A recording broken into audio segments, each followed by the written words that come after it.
Welcome to StirUpYourPurpose channel. Thanks for stopping by. I believe you are having an awesome day. It's been a while since I shared those Alfred Aiken letters, and today I'm diving into one of the letters in his book titled Power. Sometimes you connect deeper with an author's book in the way they respond to questions. I love the letters included in Alfred Aiken's books, written in response to inquiries pertaining to the absolute, as revealed in his books, or replies to requests for help to clear up some confusion.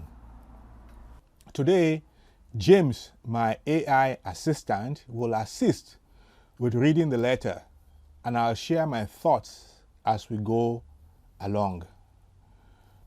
But first, since this work is not for everyone, let me share who this work might appeal to. I mentioned this in one of my earlier videos titled Insight on Problem. Dear casual reader, leave this book alone, for you are sure not to like it.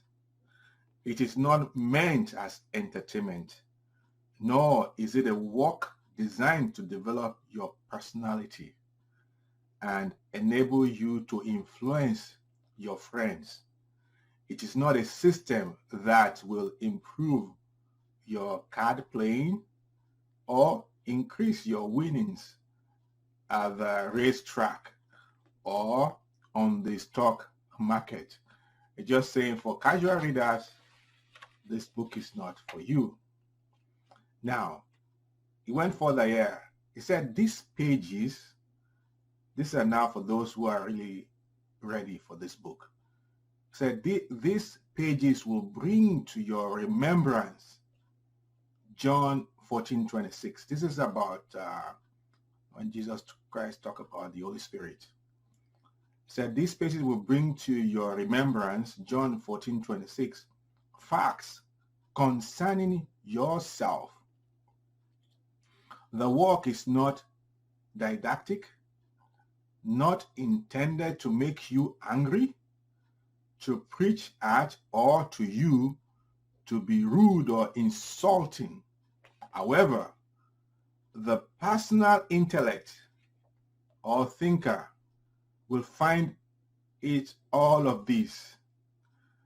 That is, those who depend on their intellect will think that this book is made to make them angry or to preach to them.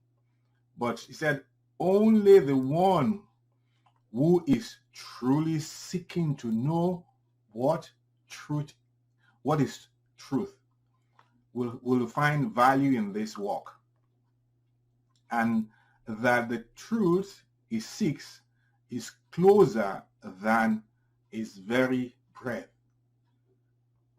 a fact ever at hand. Now, let's get into the letter. One thing I like about Alfred Aiken's material is the way he approaches every issue on the basis that God is all and all is God. This is the core foundation, and it does not deviate from this truth. And this might sound repetitive, but that is the best way to break age-old paradigms. Over to you, James. Dear, now, as to some of the points in your letter. Yes, we always include the idea body within the awareness that we be. 1. Mind, life, truth, soul, consciousness. The self I am, is never without all of its ideas, but never looks to these ideas for aught. Mind never needs any idea for any reason. I, consciousness, am all the substance there is. Ideas, things, by whatever name called, and regardless of their seeming shape, size, color, location and all the rest, are forever in the mind that conceives them, but these ideas are never conscious, never alive, never aware. They are but ideas, and are in mind. They are not intelligent. They are but thoughts, if one wants to call them that. While consciousness includes the idea body thing called Aiken, that idea is never I, never consciousness. It is but an idea. As such, that idea is perfect, perpetual, whole, satisfactorily complete, and completed to mind, but that idea never has a mind, a life or substance. Thanks, James. Just want to come in here. These letters do not have titles or the original questions. It is from reading them that you get an idea. And for me, I find that I know right away what the question might be. And at other times, I read in between the lines or contemplate the response given by Alfred to get an insight. For this particular letter, I believe Alfred is clarifying the concept of body. In essence, body is only an idea in consciousness. It has no life of its own. This might be shocking to the human mind, but when perceived from the absoluteness of God, it becomes very clear. Let's continue. We cannot see this so long as we attempt to behold it from the educated sense, the human point of view, for such is false. Only from the truth viewpoint is truth true. Only to truth are ideas, ideas.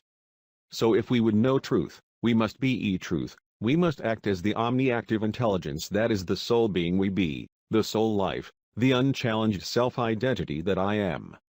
A lot will depend on how vested one is in this so-called human experience. And if one cannot see beyond the physical body as its identity, this will not make sense. But as Alfred Aiken said, if we will know truth, we must be truth. We must act as the omniactive intelligence, that is the soul being we be, the soul life, the unchallenged self-identity-that-I am. Over to you, James. At the moment it seems as though we still have to use body not because intelligence needs it, but because we do not as yet completely let go of our educated sense. We cling to the body as our identity. We do not act from the fact that I am spirit only. We still eat, drink, sleep, wear clothes. Leave all this alone. Let none of it upset you. Don't neglect doing the mechanical things that seem to be required of you, such as eating, sleeping, etc. Perform such so long as it seems essential or desirable, but don't give it a lot of thought. Don't eagerly do it, or resent having to do it. Either attitude makes something out of what is not real. Because none of it is real, you needn't hesitate to perform it, so long as you seem to have to. As there is no truth in either aspect, you are no worse off if you do, or better off if you do not. Truth knows only itself, and does not know of aught beside. When we begin to live from this place of awareness, life takes on a whole new meaning. We are not caught in the drama of the race mind. What I am trying to point out is this: we often declare words beyond what we comprehend. We see truth should be true, but our agreement is often purely intellectual. So, until we behold that we actually are the sole one wherein there is no otherness, no other mentality, presence, identity, person, or opinion, we find that we still carry on human tradition. You can do so, talk the language of the street, so long as it seems necessary, and without harm or hindrance. Why? Because there is only the one individual, all-inclusive self I am, and this self is changeless forever. I cannot contaminate myself, nor can I be contaminated, for there is only myself being. Sincerely. To know truth is to know God, as all and nothing in between. That is the crux of the matter.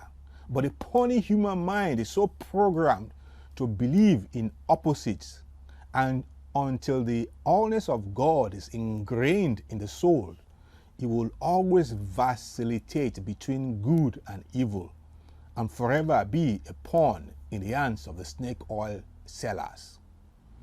To your increased awareness. Thanks for listening, and bye.